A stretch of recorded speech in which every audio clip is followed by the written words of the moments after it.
Senator Kane and I have a policy where we start on time. You know, if everybody does that, then everyone shows up. If they don't, they won't show up. So we're going to go ahead and do that. And I'll have an opening statement, and you have an opening statement, and then we'll get ready to hear the presentations.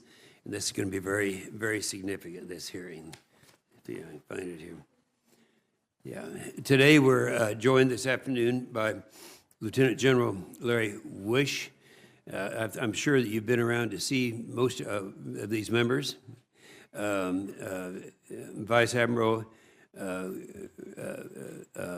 Grosklags, the Vice Admiral Thomas Moore, Lieutenant General Michael Dana, the Deputy Commander of the Marine Corps, and Lieutenant General Lee Levy, who's out in my state of Oklahoma at Tinker Air Force Base. I thank the witnesses for agreeing to testify today, and also thank Ranking Member Senator Kane for his leadership and partnership in this issue. We worked very well together. We're old friends, and just last month, this subcommittee received testimony from the service vice chiefs on the current readiness of our armed forces. Now, that's what we heard last time in the first committee hearing that we had.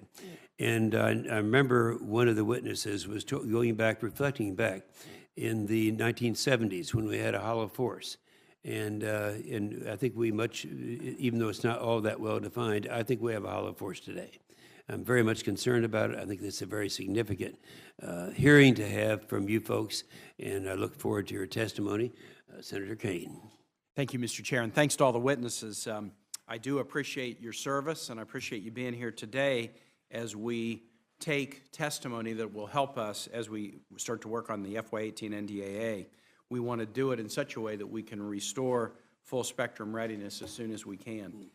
As my chair mentioned, and we do work well, we had a hearing last month and the vice chiefs laid out how the DoD continues to suffer from unacceptable level of full spectrum readiness.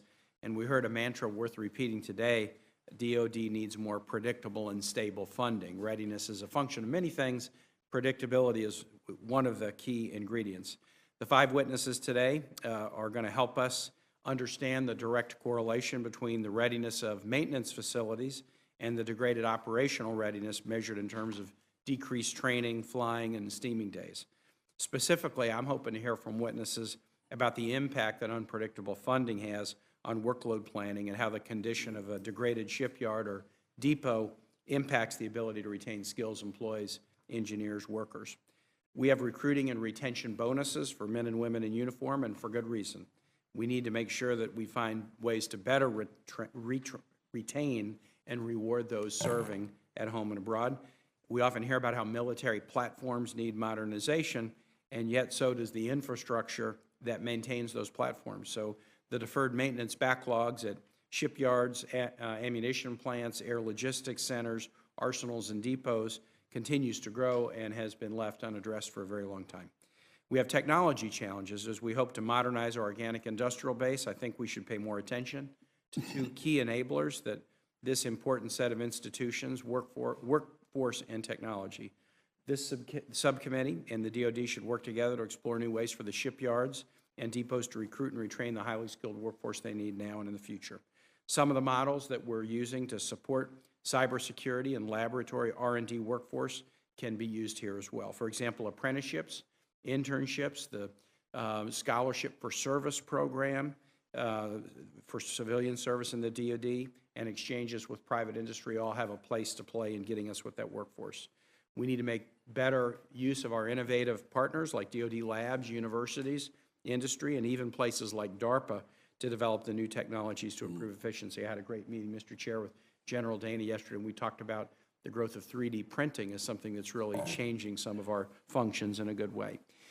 One of the first directives that the new administration put out that has concerned me was the federal hiring freeze, making a difficult problem worse, and I'll ask about that today.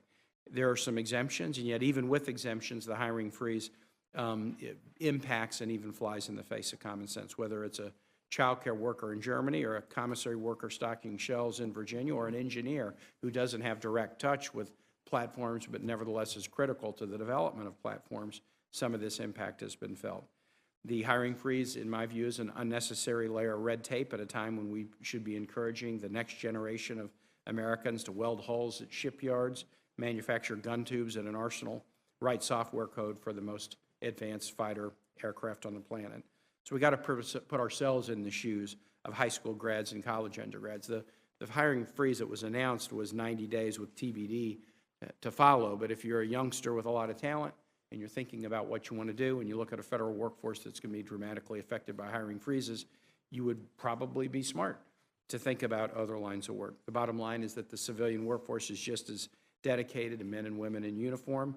Many of them wore combat helmets before they were part of the civilian workforce, and we rely on them as many in the defense, industrial, and production facilities to help us succeed. And finally, I would just suggest again what I've been suggesting since I came to the Senate in January of 2013. One of the first votes I cast in February was to turn off the sequester. It was originally a deal to force us to find a budget deal, and it was sort of an interesting philosophy. In order to force ourselves to do something smart, we'll agree if we don't to do something stupid. I never really thought that was a good management technique, and when I came into the Senate, I said, let's turn it off and let's just make our budgets about advocating for priorities, and then when we decide upon priorities, we'll do budgets based on priorities rather than priorities based on budgets, or worse, priorities based on budgetary uncertainty. I think especially it's kind of an interesting time, a new administration, all levers of power, executive in both houses, in the control of one party. We could get rid of the sequester caps on both defense and non-defense, and then just make our case about what we think the nation should spend in these areas. And I would hope that we might have that discussion in the full committee. But for purposes of today, we're going to hear good testimony that will go into the record and help us as we get into the NDAA process. And I'm glad that my chair has called this committee and look forward to your testimony. Good. Thank you, Senator Kane. Just so it will be in the record, when we first heard about the hiring freeze, and of course the exception being the military, we immediately got that corrected. Just take our depot in Oklahoma that General Levy is very familiar with. They only have one uniformed officer in the whole place. They have a couple thousand employees. You can't make ordnance.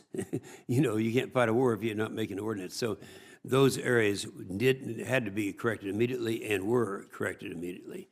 Now, we're going to hear from each one of you guys, and we'll ask you to try to confine your statements to 5 minutes, and your entire statement will be made a part of the record. So we'll start with Lieutenant General Larry Wyche, Deputy Commanding General, United States Army Materiel Command. Senator Inhofe, Ranking Member King, and distinguished members of the subcommittee, thank you for the opportunity to testify on the readiness of the Army's organic industrial base. On behalf of our Acting Secretary, the Honorable Robert Spear, and our Chief of Staff, General Mark Milley, thank you for your support and demonstrated commitment to our soldiers, our Army civilians, families, and veterans. It is an honor for me to appear today along with my distinguished colleagues from the Navy, Marine Corps, and Air Force. Since the War of 1812, our nation has reaped the rewards of the unique capabilities that reside in our organic industrial base. Today, 23 ammunition plants, depots, and arsenals produce combat readiness by manufacturing, repairing, and resetting our military's equipment.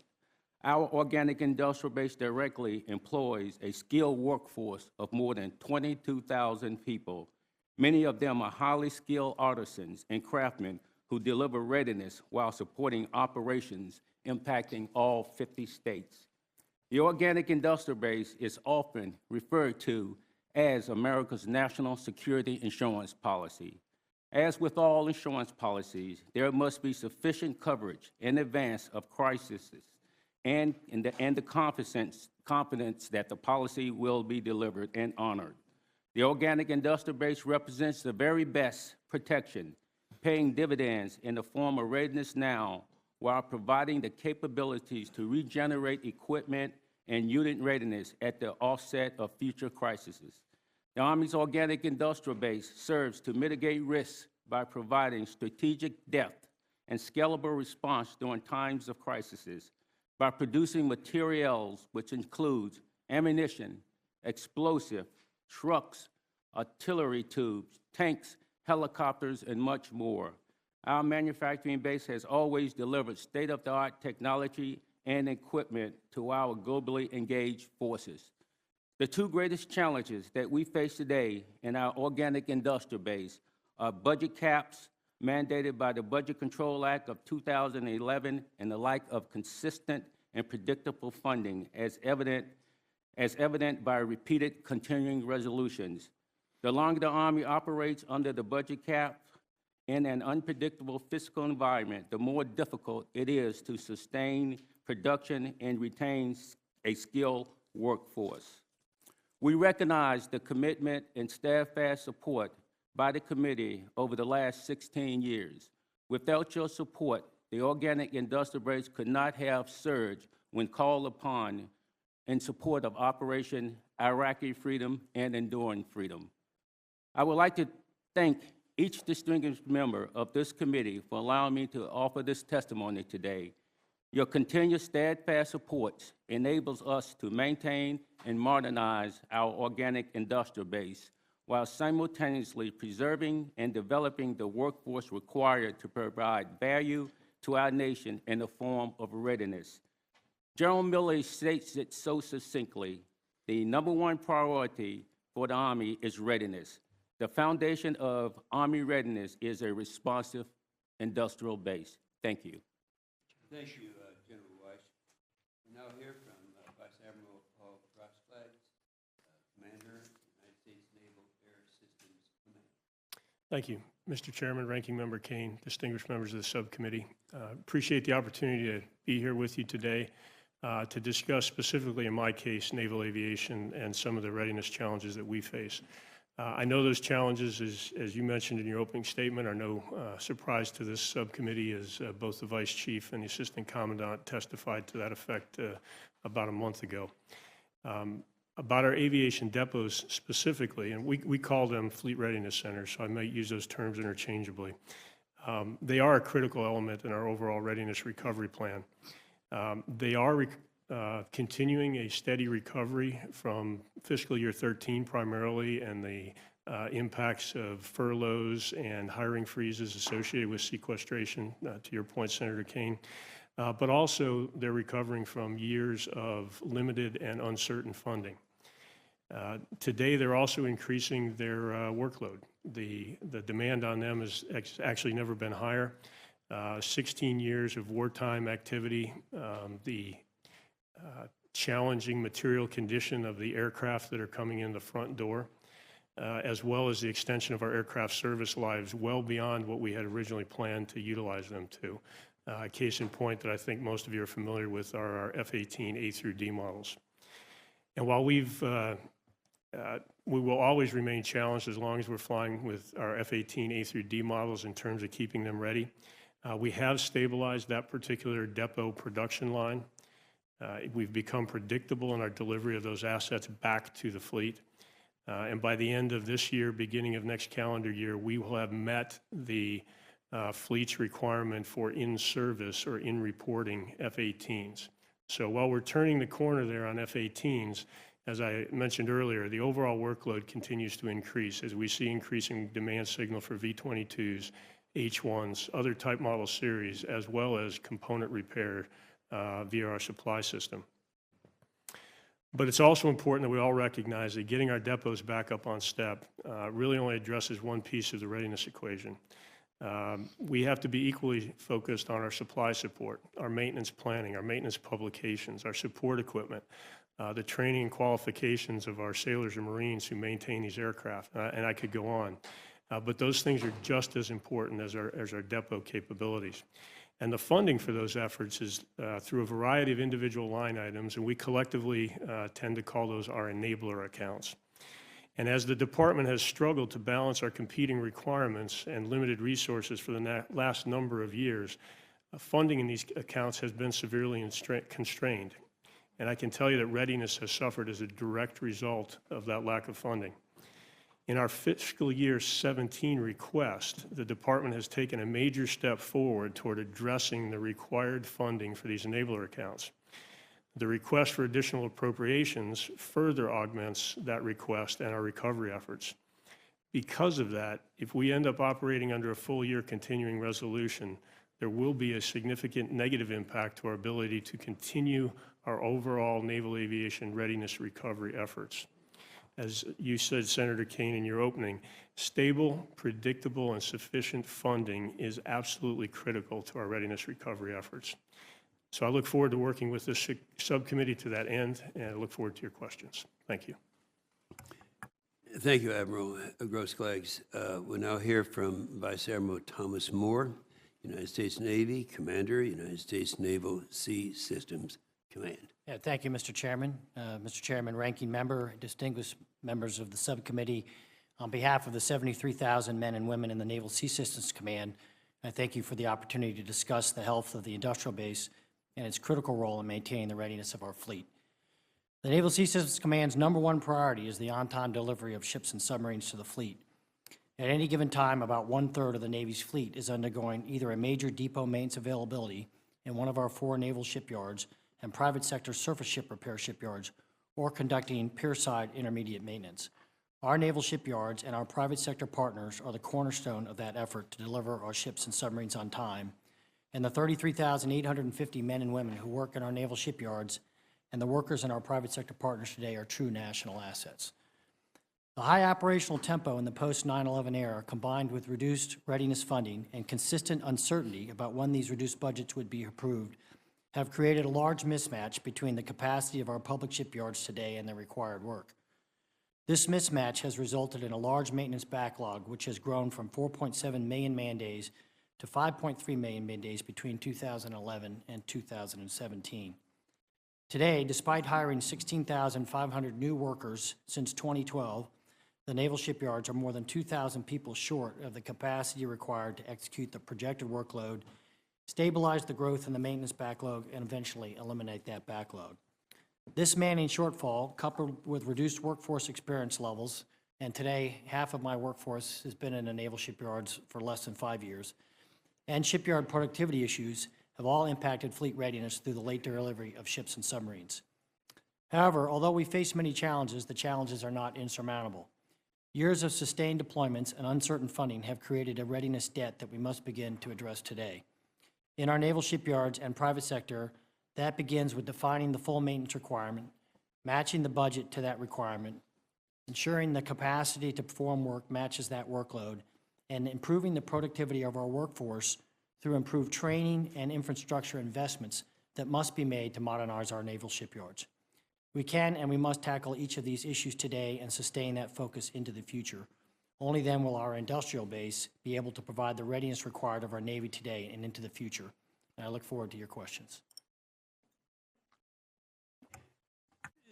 Thank you, Admiral Moore. We'll now hear from Lieutenant General Michael Dana, U.S. Marine Corps, Deputy Commandant, Installations and Logistics for the Marine Corps.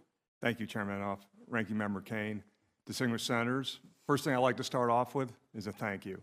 I've got Master Gunnery Sergeant Bauman right here. Master Guns, if you could stand up. That's 25 years of Marine Corps experience. I've got 36 years. And what I want to pass to you is in this entire time I've been in the Marine Corps, the American people and Congress has taken care of us. Everything from Desert Storm to Somalia to Iraq and Afghanistan, we've gotten everything we need, and we greatly appreciate the support. So I wanted to preface my comments by saying that because we do have a few asks. And we're combat ready to go. We're the fight tonight force. But there's 4 things I'd like to cover quickly. First, the accelerated aging of our equipment set. I said to Senator Kane yesterday, normally vehicles, MTVRs, trucks that would go 1,200 to 1,500 miles in a peacetime environment, we were racking up 15,000 to 18,000 miles per vehicle. So that accelerated aging induces a cost. Good news for the depot, Senator Producer, thanks for the great support there, but it generates work. Second is the complexity of today's systems. If you look at when I came in 1982, an M151 Jeep, very simple, little 4-cylinder, 16 to 18 miles a gallon. Problem was, though, not very survivable. So we came up with the MRAP. But the MRAP is a system of systems. And many of the combat platforms we have today are systems of systems. So you need more maintenance, more technicians, more money to keep those systems moving. Next is the gradual decline in depot funding. And we greatly appreciate the 80% that we get, in some cases been 84, 88, but we are very confident in our requirements. So when we generate 100% requirement for our equipment set, anything less than that leads to a gradual decline in readiness for that year. And last is the decline of our facilities. We've got 29,000 facilities in the Marine Corps. 4,300 of those are in poor or fair condition. But the commandant, because he's the commandant, he's got a plan, and we're executing that plan. It's an installation reset strategy, which I can talk to more in detail later, sir. But the bottom line is he wants us to help ourselves before we ask you for help. So when we come to you for requirements, sir, it is a hard and fast, fact-based requirement. So I look forward to the questions. Thanks for having us here today.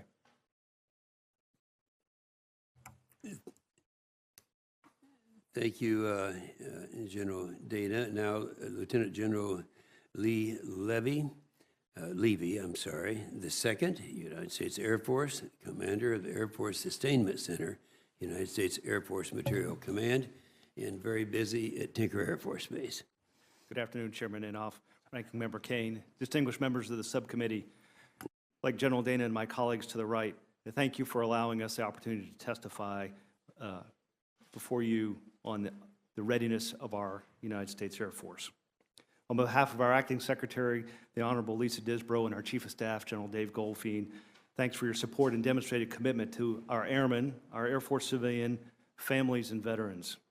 Without pause, your United States Air Force has delivered global vigilance, global reach, and global power for the nation. We're always in demand, and we're always there. We've supported joint and coalition forces throughout every operation, and we've secured the homeland through continuous surveillance and air defense. And we've done all this with a force that is now 30% smaller than at the outset of Desert Storm, and aircraft and infrastructure that continues to age and present new challenges. Literally, we are finding ways to do more with less. But your total force airmen, active duty, National Guard, Air Force Reserve, and our dedicated civil servants are amazing, and they continue to seek new and innovative ways to get the job done. Make no mistake, your United States Air Force is ready to fight tonight. But I'm concerned about our ability to sustain our Air Force to fight tomorrow. Threats to the nation and our vital national interests continue to evolve, adapt, present formidable challenges that threaten us and our allies.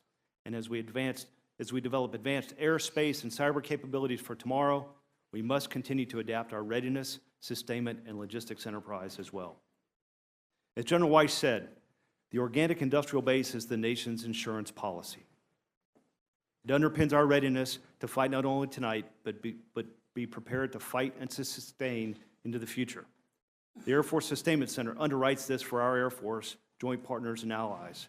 Our command has responsibility for nuclear sustainment and supply chain management for 2/3 of the nation's nuclear triad. Nuclear deterrent operations are the bedrock of our national security. Our command also has the responsibility to set, open, and sustain theaters in times of peace and conflict, and we're doing this with weapon systems across our Air Force that are on average age 27 years old. The defense industrial base is brittle. We find an ever-diminishing vendor base for sustaining our platforms and increasing challenges recruiting the kind of talent our Air Force simply must have for the future. A fifth-generation Air Force must have a fifth-generation workforce. From the logistics and sustainment portfolio perspective, all of the service destinies are interconnected. This is not a zero-sum game. Our nation's warfighting capabilities rise and fall together. We all must be fully functioning teammates, and when we enter the battle space, we rely on one another. For example, at Tinker Air Force Base, headquarters of the Air Force Sustainment Center, we are home for and sustain the Navy's E-6B Mercury fleet, a critical link in our nation's nuclear command and control architecture. We ship munitions for McAllister's Army Ammunition Plant from Tinker Air Force Base. You may be familiar with the Boneyard at Davis-Monthan Air Force Base in Arizona. While some call it that, I prefer to think of it as a national reservoir of aerospace capability. To that end, they are regenerating their F-18s from long-term desert storage to help with the Department of Navy's TAC Air challenges that you heard about a moment ago. While our team at Warner Robins Air Logistics Complex just outside of Macon, Georgia, are working hard making wing spars for that hard-to-replace part for the F-18 in a public-private partnership to help Department of Navy readiness. I could offer dozens more examples. While logistics and sustainment by itself won't win a war, it will absolutely lose you a war. The airmen of the Air Force Sustainment Center are predominantly civilian. Our ability to hire takes months due to an antiquated hiring system. In an era where software engineers are becoming as essential to weapons systems sustainment as jet engine technicians, we simply must have a better system for recruiting and hiring our total force airmen for tomorrow. We compete with industry for a scarce commodity, STEM graduates, that the nation already does not produce enough of. This competition for talent has readiness implications for today and for tomorrow. Our nation needs to increase its investment in force structure, readiness, and modernization. When we do that, we have a full spectrum ready air, space, and cyber force to meet today's challenges and tomorrow. Our citizens expect this from us. Our combatant commanders require it of us. And with your continued support, our airmen in your United States Air Force will continue to deliver it. Thank you for having us today, and I very much look forward to your questions. Well, thank you, General Levy. Let's start with you, because I can remember 30 years ago, we were talking about the core competencies and the organic capability. And at that time, I thought it was rather arbitrary to come up with a 50-50. Well, that was 30 years ago, and we still are 50-50. But it seems to have worked, and a lot of people have not stopped to think about why it's necessary to keep this core capability. So just briefly, anyone who wants to answer the question as to why it is significant that we have that core capability, feel free to respond. Senator, I'll start with talking about several one-of-a-kind capabilities within the organic industrial base that is unique to our organic industrial base, and that's Water of Elite. Water of Elite produces large caliber cannon tubes for the Navy, for the Marines, and at Fort Sill, Oklahoma, all of the houses there have these gun tubes. Those gun tubes are only made in this hemisphere. And so that is a very unique capability that you just cannot go and get out in industry. And that's why we need to reserve those unique core capabilities within the organic industrial base, Senator. That's good. General Levy? Yes, sir. So we find 50-50 to be extraordinarily useful, particularly when coupled with a core statute, because we think about what General Wyche said in his opening comment. The organic industrial base is the nation's insurance policy. That logistics and sustainment infrastructure exists to provide for the nation in times of war, to behave as that buffer and ability to surge. And when we find there's a healthy relationship between industry and the organic industrial base, what we find is that both sides improve their performance, drive down overall sustainment cost, and deliver best value capabilities for the warfighter, while at the same time preserving that critical insurance policy, if you will, that ability to surge for the nation. It also drives, and I mentioned in my remarks, the brittleness of the defense industrial base. It also drives a certain level of what I like to sometimes refer to as cooperation. The healthy relationship between commercial firms and the government activities in parts of the marketplace where there might only be one vendor. Yeah, that's a huge point there, because we went through a period of time when we experienced such a thing. This has been a moving target. So I do appreciate that. It's an insurance policy, and I think we'll all agree. Just for clarification, Admiral Moore, when you were talking about your F-18 program, you were talking about just the Navies and not the Marines, is that correct? Oh, I'm sorry. Sir, actually, speaking of both. You were, because our testimony that we heard when we had the other hearing that I referred to in my opening statement, the Marines were 62% of their F-18s were down. What kind of a percentage do you have if you exclude those out of the rest of the Navy? Let's see. I can tell you that I agree with that number for the Marine Corps. For the Navy, it's comparable. What I was referring to specific on the comment I made about the depots and kind of reaching the peak of our depot throughput requirement, was the difference between the outer reporting aircraft, which are in our depots or long-term storage, versus those are on the flight line, which is the number that you're referring to is of the flight line aircraft, there are approximately 60% of those today that are not mission critical. Yeah, I think that's right. You know, the General Levy, when Congress was skeptical about the creation of the Air Force Sustainment Center, and here, I think that the concerns that were expressed at that time are pretty much answered by this time. But you're the one who's in a good position to respond as to why it's necessary and its success.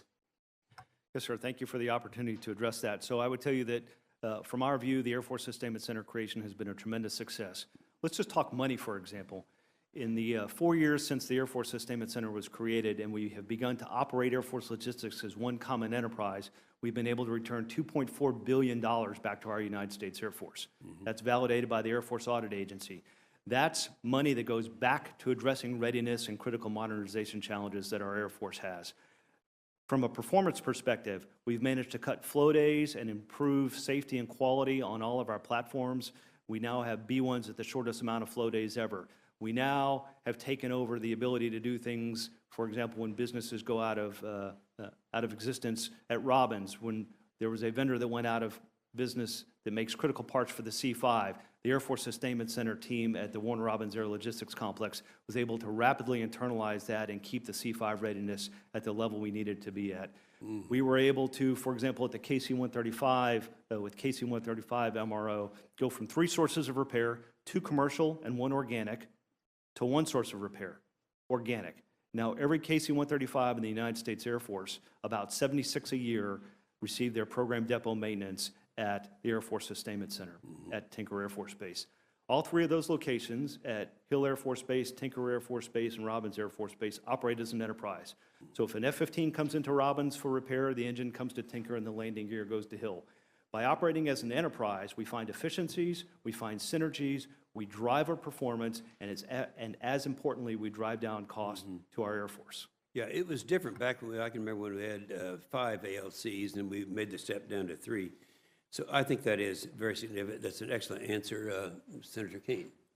Thank you, Mr. Chair. And a question for Admiral Moore about shipyard challenges. Shipyards are critical to maintaining fleet readiness and also supporting forward presence. And while there have been a number of success stories at our shipyards, there's also a lot of challenges that we've heard about.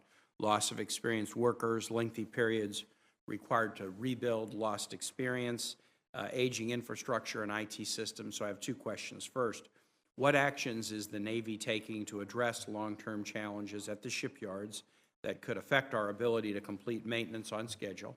And second, how do we determine and measure the health of shipyard infrastructure? I've heard some of you guys use the term Fester factor when describing how a ship is doing, but how do you measure how a shipyard is doing in terms of being able to perform its maintenance tasks?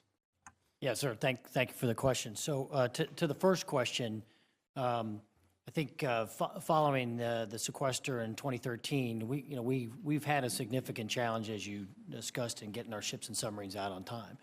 And it's a combination of things. So we've certainly run the ships harder since 9/11. We've had an inexperienced workforce. To your second question, which I'll get to, the infrastructure is really not a 21st century shipyard infrastructure. And then, frankly, we just didn't have enough people in the shipyards to do the work that was required to get done. We've taken some significant action over the course of the last year. There's more work to be done, and I think we're starting to see the lost days go down a little bit. So first and foremost, we've got to understand what work has to be accomplished on our ships and submarines. And so we've really worked hard to go back and at the Naval Sea Systems Command, look at our class maintenance plans, look at the work that's required and define what that requirement is, and then go back to the Pentagon and explain to them what work needs to get done. Then we have to be able to recognize that we just don't have enough workforce at the naval shipyards. And so it's not just a matter of them working harder. They're great national assets to us. But if you don't have enough workers to get the work done, you're inevitably going to get the ships late. So we have started to hire, and we've hired 16,500 new workers over the last 5 years. We're still about 2,000 people short, and I'm working very hard with the CNO to get to that number, and we need to get there. Along with that is a recognition as you hire all these people, a young workforce, that you've got to get them trained. And in the past, it would typically take 4 to 5 years to take a new shipyard worker and get them to the kind of a journeyman level where you could trust them to go work on a nuclear submarine or carrier. Today, we've invested a lot of money in our training system so that a young worker coming in today, and it takes them about 1 to 2 years to the point that they can actually provide, you know, real wrench turning on the ship. And I think that's something that's really, really important to us. So improved training and the hiring processes that we have. To your second question on the health of the infrastructure, we've got to, across the board, we have a long list of things that need to get accomplished in the shipyards today. I've got to be able to figure out how to go make the case to make the investments in the naval shipyards. If I'm at Newport News Shipbuilding, I can incentivize them, and they can incentivize themselves to go buy new welding equipment, new cranes, et cetera, because it helps them on the bottom line and improves their cost performance. In the naval shipyards, we don't have the same mechanism. So if you were to go look at the shops and things of the nature that, you know, I need new welding equipment, I need workflow processes that are better, I need improvements to the dry docks across the board. And those investments in the naval shipyards are going to be an important component to our ability to get the workforce to be more productive. It's pretty hard to demand the worker to get more productive when he's working with tooling that is 15 to 20 years old, whereas counterpart on the private sector is using something that's a lot more state-of-the-art. So it's a holistic plan that we've got to work across the board on, and you've raised an important issue with the infrastructure piece. It's something that we've tended to ignore and just focus on getting the right number of people in naval shipyards. But I would argue if you're just getting the right number of people in naval shipyards by itself is not enough. You got to give the workers the tools necessary to get the work done. I just have a minute left, but others of you, could you weigh in on the workforce challenge? In other, subcommittee hearings, we've heard about losing pilots to commercial aviation. In terms of hiring your own maintenance workers across your various portfolios, do you face increased competition from the private sector? Or talk a little bit about the workforce challenges that Admiral Morris just described. Yeah. So I would say for the Marine Corps at our depots, we're blessed with a great workforce. You mentioned this in your opening statement. To keep them, what we're trying to do, and we're actually working it, is in terms of getting them additional skill sets.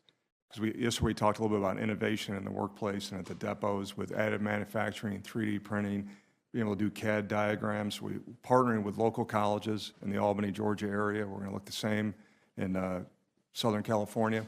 Also at some of our bases with some of the coastal Carolina, but to provide these workers skill sets that they can use elsewhere. I mean, I know that sounds somewhat counterintuitive, but we feel that if we're showing that we're taking care of that workforce, we're giving those additional skill sets to excel in the 21st century environment, then they'll stay with us out of loyalty. Sir, if I may, real quickly, our major 3 fleet readiness centers in North Carolina, Florida, and San Diego. San Diego is really the only one we have a challenge with in terms of hiring people.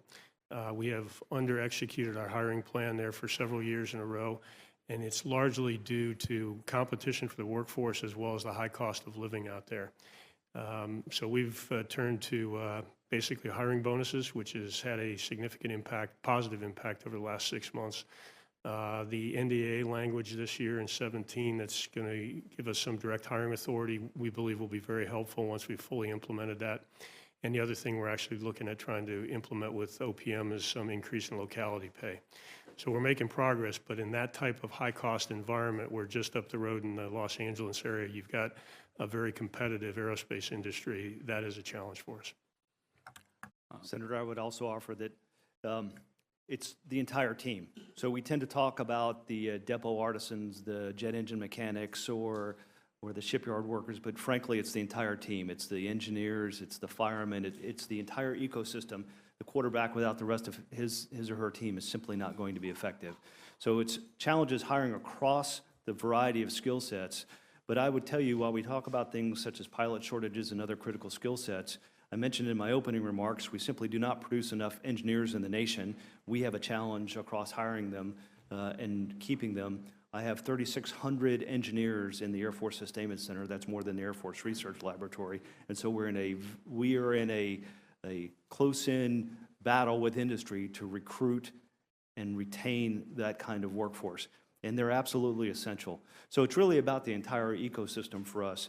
We also find that much like we talk about aircraft pilot shortages, we see shortages in some of the aircraft skills, avionics, electricians, jet engine mechanics, because many of those men and women come to us from military service.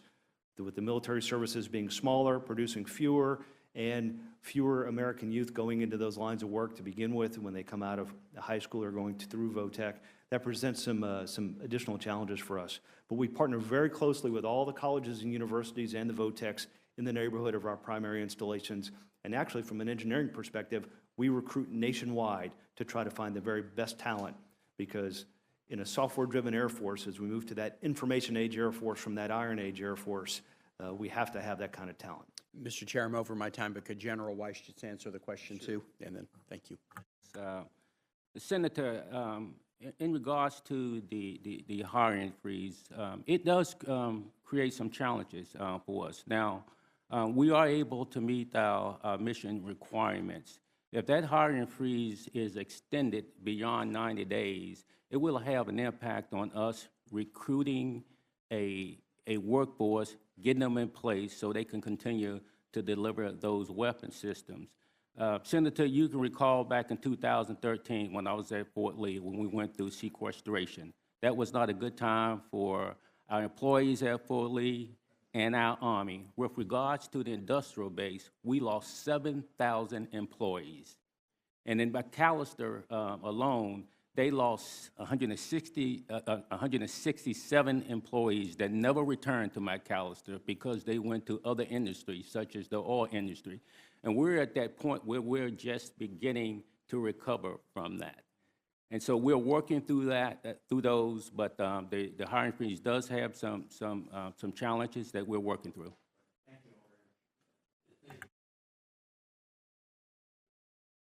Yes, thank you, Mr. Chair, and thank you, gentlemen, for being here and testifying today on our industrial base and the critical role that it plays in our military readiness. I recently visited Iowa's Army Ammunition Plant, which is a government-owned, contractor-operated facility in my home state, and their ability to rapidly increase workload and provide a stable supply of ammunition is a key part to our national security. However, due to their dependence on the Army to modernize the facility, their techniques, the manufacturing techniques, are behind. This isn't something I blame the contractor for. They've put forth a proposal for the Iowa ammunition plant that could save the Army and taxpayers $18 million per year, paying for itself in less than 5 years. The cost-saving decisions currently sit with the Army. So, General Wyche, this is for you. What is the Army doing to modernize its GOCOs in order to help drive down production costs and cut overhead?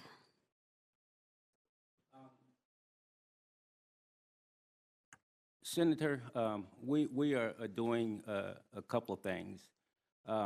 First, we've identified the requirements, and we know that to maintain the facilities, just to keep them from being degraded, it would cost us approximately $100,000 a year. And to get them at an acceptable level with the modernized capabilities, it would cost us another $300 million for the next 10 years. Okay. Ma'am, if I could, Yes. help out my Army brethren on this because they help us with ammo. But I made a trip to Lake City, which is one of their large ammunition plants in the Midwest. It was just fascinating about that facility is half the facility had equipment from 1942. And I own a lot of weapons, not in D.C., by the way, but I load my own ammo. Don't admit that now, right? But if you look at how they work in the plant, it's just like they did in 1942 with the primers and the primer powder. I mean, it's very dangerous work. But then the other half, because the Army's great initiative, is they went to automated in the plant. So they retrain that workforce to go from the guys and gals have been doing it for 30 years one way to where they're doing automated machinery, and they're doubling the output. And, you know, one of the questions was, hey, how can the industrial base meet that requirement for ammunition? Well, I think the Army's doing a great job of that. Yeah, and hopefully we can modernize and get to that point where we're not losing that workforce, but we're stabilizing the supply as well as growing that supply with demand as necessary. So I appreciate that. In 2015, the GAO came forward with 3 recommendations to ensure we sustain the critical capabilities found at our arsenals. The first, issue implementing guidance for make or buy analysis when it comes to DoD procurement. Second was to identify fundamental elements of a strategic plan for the arsenals. And the third is to develop and implement a process for identifying critical capabilities at arsenals and the workload needed to sustain those capabilities. The department has concurred with all of those recommendations, but, you know, as of this morning, they have not followed through with any of those recommendations or produced the reports necessary. So I've been through the Rock Island Arsenal, and I've really witnessed what the men and women are doing at that arsenal to contribute to our national security. This is taking a long time, and General Wyche, again, when will we see the reports that have been required, specifically the critical capabilities assessment and the guidance on make or buy?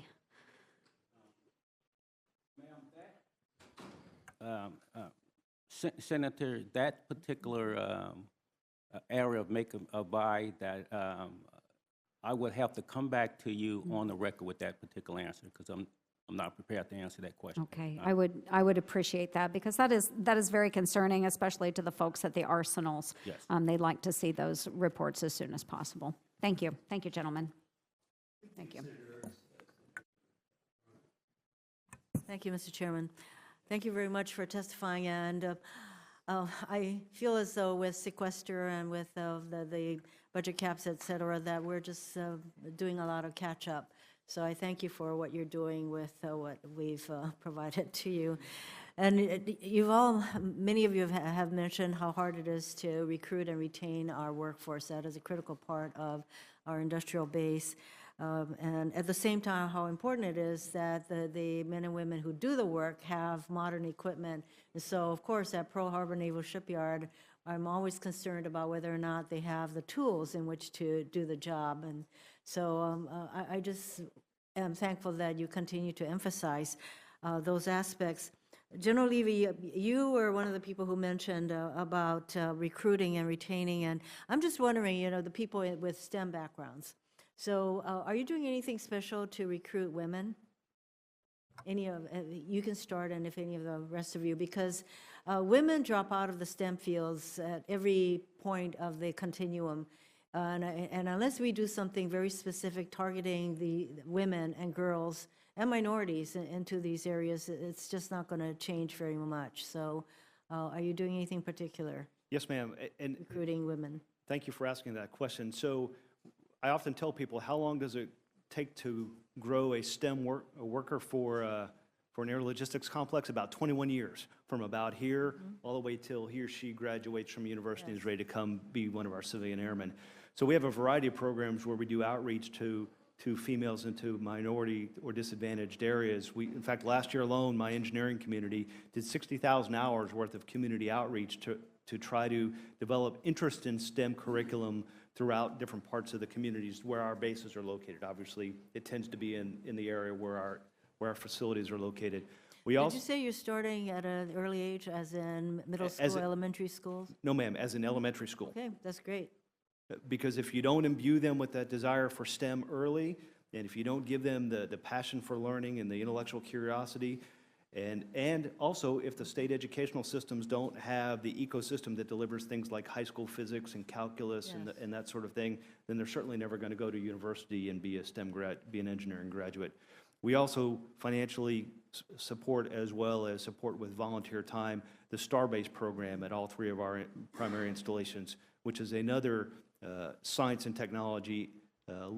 I would sort of refer to it as a learning camp for young boys and girls to get them interested in STEM career fields and hopefully spark that interest. Are we doing similar kinds of outreach for the Army and the Navy?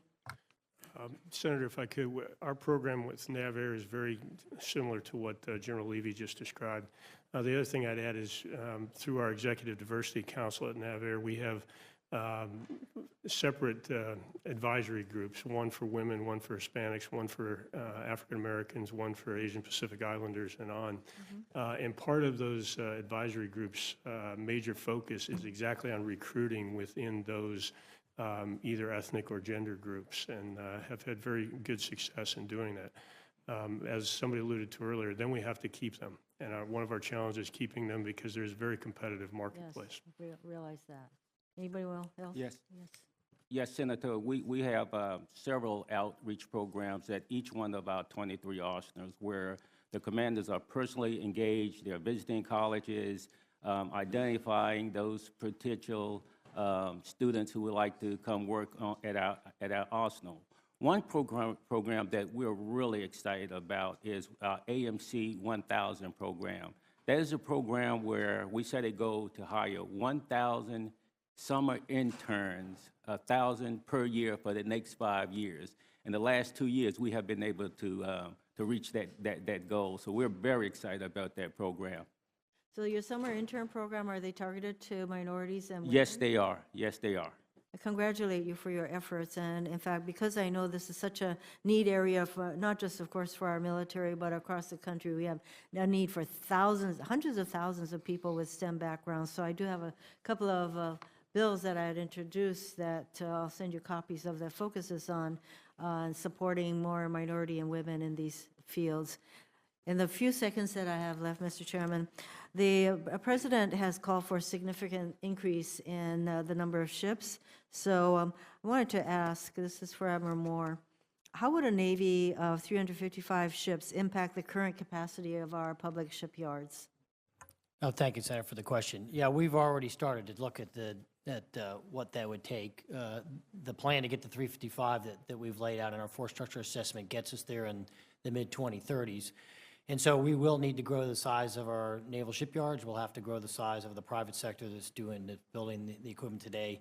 And we're also going to have to remember that up at the headquarters level, where we're providing technical support and oversight and technical manuals, et cetera, we're going to have to grow all those. So the time frame between now and 2035, as long as there's a stable and predictable budget that goes along with that, we can manage to grow the workforce. The Navy has been at that size before, and we were able to maintain the force back then. If it's done in a sustained way, we can certainly grow the force to get there. We've already taken the steps to start take those plans as we start to grow the force. So if you already have these kinds of plans and what it would take to get to this number, could you share those with our committee? Yes, ma'am. Thank you, Mr. Chairman. Okay.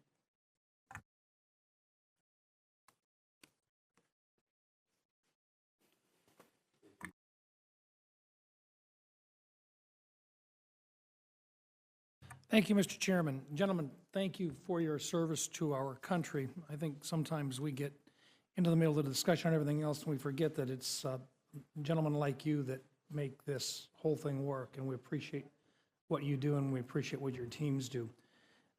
One of our challenges is that we need to be in a position to supply you with the materials and equipment that you need.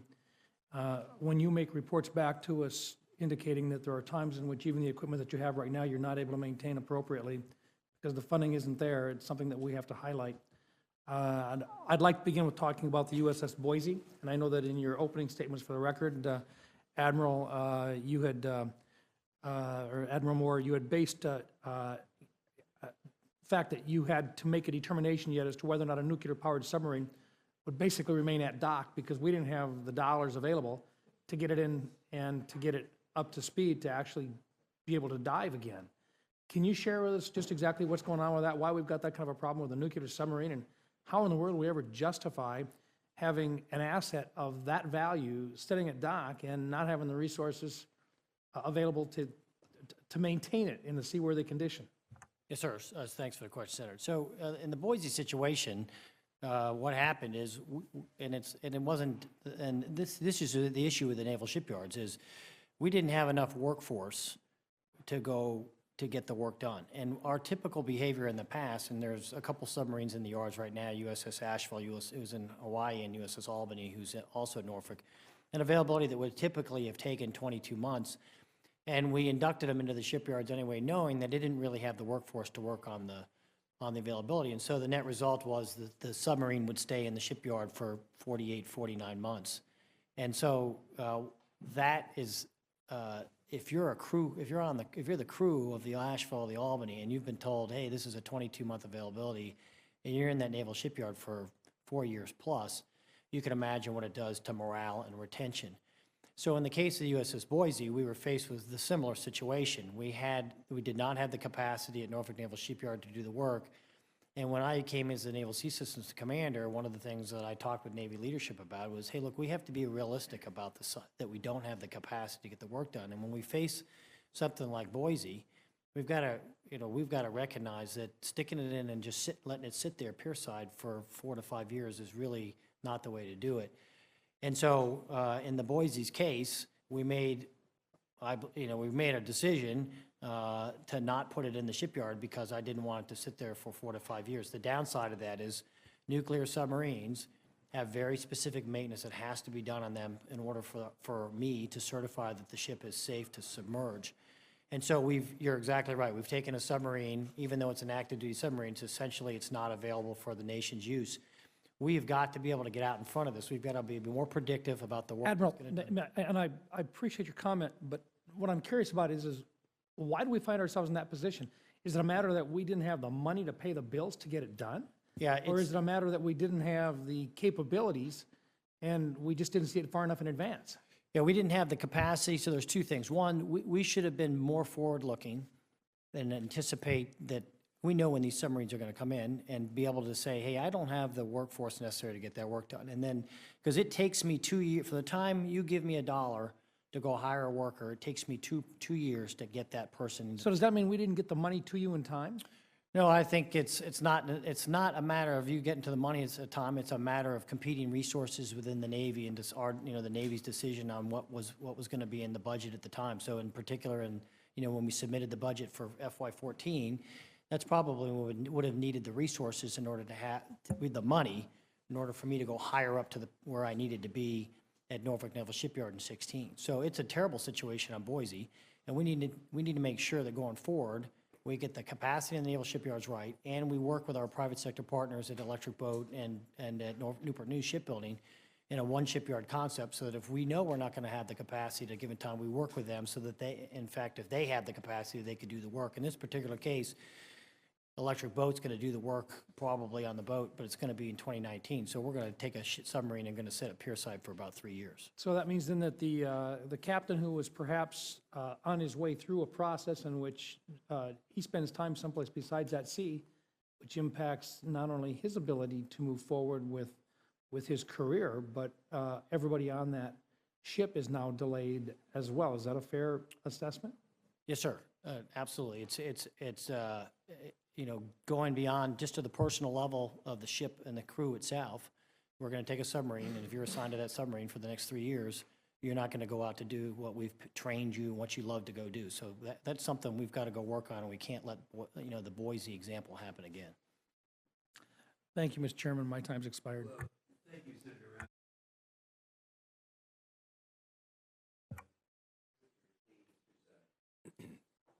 Thank you, Mr. Chairman. Gentlemen, I want to echo what Senator Rounds just said. I mean, a lot of times we get to the problem without thanking you guys. I'd like, just as importantly, for you to take it back to your teams as well, that it's not lost on us that we've lived in utter peace here in the homeland for quite a number of years. Even though we've been deploying, we know what's involved in that. So we thank you all for that. I have two concerns. I'm an old supply chain guy, so I've sat in your seat. I understand what you're up against. This didn't just start in the last couple years. I mean, we've had 3 periods of disinvestment in the military in the last 50 years, the 70s and 90s in the last decade. But this time it's really serious because it comes on the back of the recaps that happened before then in each of those times. Actually started from a higher point.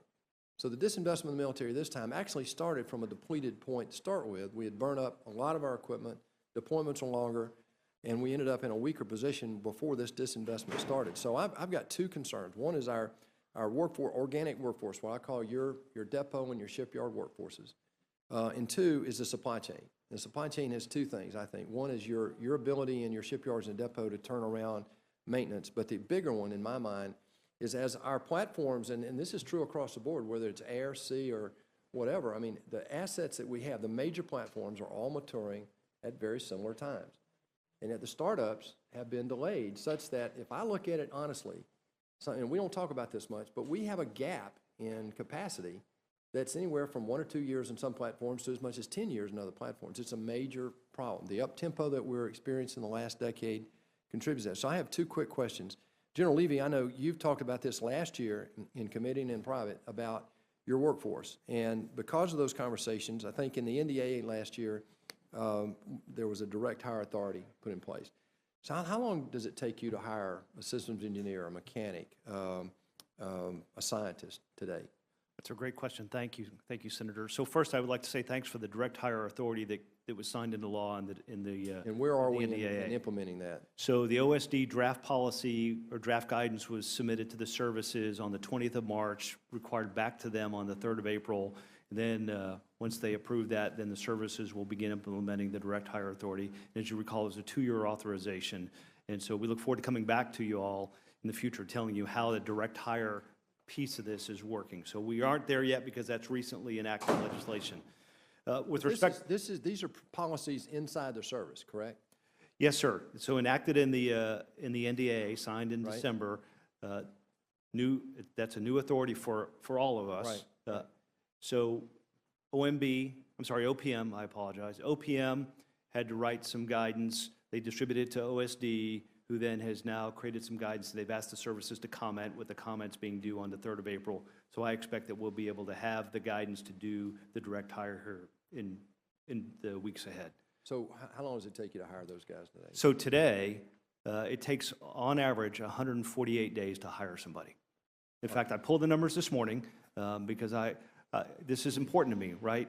This very much is is, essential. isn't it? The human beings that work on these platforms, whether they're engineers or jet engine mechanics or firemen or somebody who works at a daycare center, they're all equally essential. Sir, when you I need 'em all. identify that retaining somebody, and this is true in business as well as military, finding somebody and retaining them are 2 different things. You find somebody, if it takes you 148 to onboard them, you lose a lot of candidates during that process. Yes, You sir. have to. So you're perpetually finding new candidates to start another clock of 148 days. Yes, sir. I mean, that's a disaster waiting. It's very close. It's very difficult to close that circle. So I will tell you in business, to hire these people today is 30 to 45 days tops. 90 days for a CEO, someone at your level in business today. If I started a search as a board member, it'd be 90 days. If I didn't have an answer in 90 days, I'd be after somebody's job. But this is how far out we are in terms of being competitive. So tell us what we need to do as you onboard that procedure. Please keep us involved, because this is one where you've got a great standard to look at, because it's the very places you're competing. I'm going to be out of time, but Admiral Moore, I want to get to one other question, and that is the supply chain. As these big platforms, the reason I want to ask you, you've got the aircraft carriers, you've got the SSBNs, these are major platforms over long periods of time. The federal government does not have a capital budget. We just don't. I don't know how we actually commit industries to build these huge platforms without a long-term plan. So the inconsistent start-stop of these budget conversations that we have in Congress, tell us the impact that that's having on this domestic supply chain for these major platforms. And you could talk about the air platforms too, the F-35, F-22, and the follow-on maintenance that's required to keep those things going. Yeah, thanks, Sam, for the question. I mean, a lot of times we focus most of our effort on this when we have budget unpredictability at the Tier 1 yards, the people that are actually building the ships and the submarines or doing the maintaining. And I would tell you, if you're if you're a Northrop Grumman or an Electric Boat, and you've got the cash reserves to kind of absorb a little bit of that. But where it has a bigger impact is at the Tier 2, at the supply chain, the people that are providing the cabling, the pumps, and the valves. And so the unpredictability in the budgets absolutely has significant challenges for us in terms of being able to maintain somebody that's providing a pump or a valve, or you name it, to our ship or a submarine. And they don't wait around long. If it's unpredictable, they'll go do something else, because they're running in a cash flow environment that doesn't allow them to absorb losses for very long. And so it's certainly a major concern to us, and it's something that I'd like to focus on when we talk about the budget unpredictability, is that these are the people that really get impacted. And then when they drop out of the business, it just means less competition, which it's kind of a vicious cycle, which drives our cost up in the end. Thank all of you. Thank you. Thank you, Mr. Chairman. Thank you, and I do have one second round question. Do you have any other questions you wanted to ask? Would You can be here all day, why- sir. Why don't you, I mean, if you want to keep going, you can. I have one quick one that's kind of a wrap-up, but feel free, since I've got to stay here. So, Senator Kane and I have closed plenty of these committee meetings together. He has a Marine that's in harm's way today, and I know how serious he takes this. I grew up at Robins Air Force Base, and I've been to Albany many times. I've still got the mud from the Columbus area under my nails, so I know where you guys have had footprints. I'm very concerned about, we have now moved into, it looks to me like, a military position posture that where deployment is going to be sort of the watchword of the day. We closed 15 bases in Europe in 2015. I think that number is directionally correct. We haven't had a major BRAC here in terms of our facilities matching the requirements. In your opinions, and I'd welcome anybody to on board this question, and that is, with regard to our footprint here in physical plants, General Dana, you said, and you summed it up best. I mean, you said, here are the problems: aging equipment, complexity of today's systems, decline in depot funding, and a decline in our facilities. So the question I have is, are our facilities in the United States and abroad matching this 4+1 mission requirement it looks like you guys are geared up to try to deal with today? That's so different than the 1-to-1 mission requirement we had over the last 50 years. Yes, sir. Thanks for that question. We've got 33,000 Marines forward deployed right now, 22,500 west of the date line and special MAX. He's got one of them himself. Yes, sir. We had that very great discussion yesterday. As you look at our infrastructure, I can speak for the other services, but in terms of the Marine Corps, we think we're in a good place in terms of the number of facilities we have, especially if we go to anything above a 185 force, to be determined by funding, of course. But in terms of the infrastructure itself, I mentioned that we had many facilities that were poor and failing condition.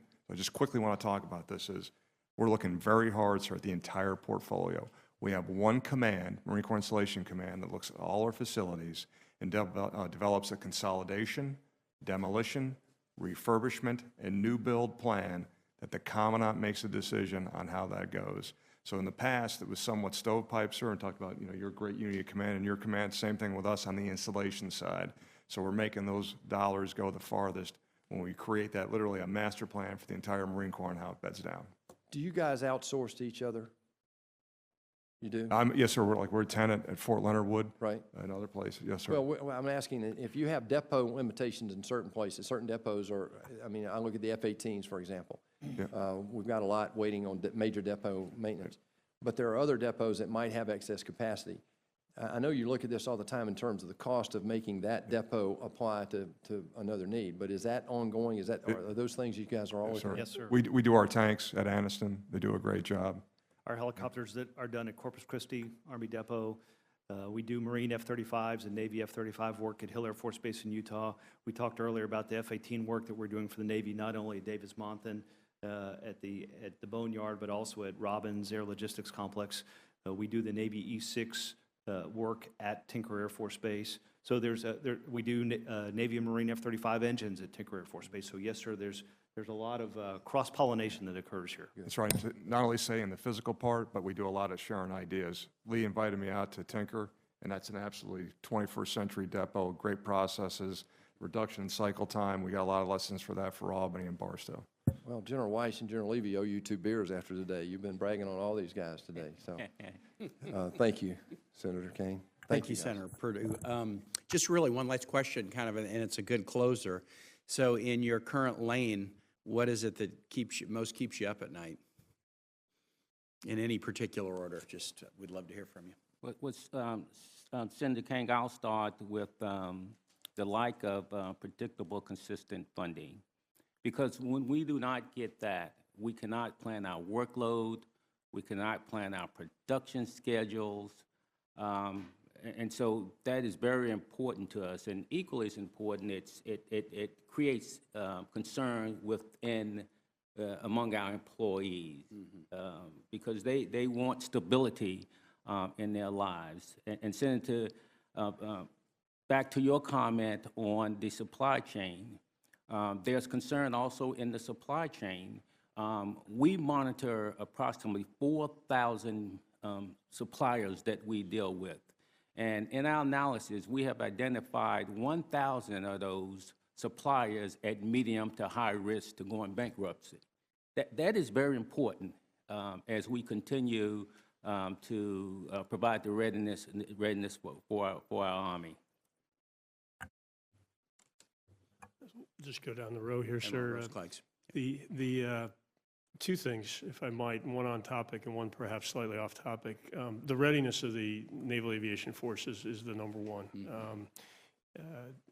As we alluded to some numbers earlier. We had some powerful testimony about that at the last hearing, too. Sure. So I won't go into a lot of detail on that. You're well aware of it. The challenge I mentioned in my opening statement and that General Wyche just mentioned is about stable funding and getting the funding up to the level we need. We have clear data that shows as funding started to decline back in the 2009-2010 timeframe, our readiness on the flight line, mission-capable aircraft, full mission-capable aircraft, dropped in exact correlation with that reduction in funding for those enabler accounts that I mentioned earlier. So that's one. The other one that's also related to the other part of my business, which is the buying of new stuff, the acquisition piece. And there we're just too slow. And it continues to bother me that we can't collectively accelerate that process. And a number of initiatives that we're working on, I'd be happy to share with you at another time. Great, thank you. Admiral Moore.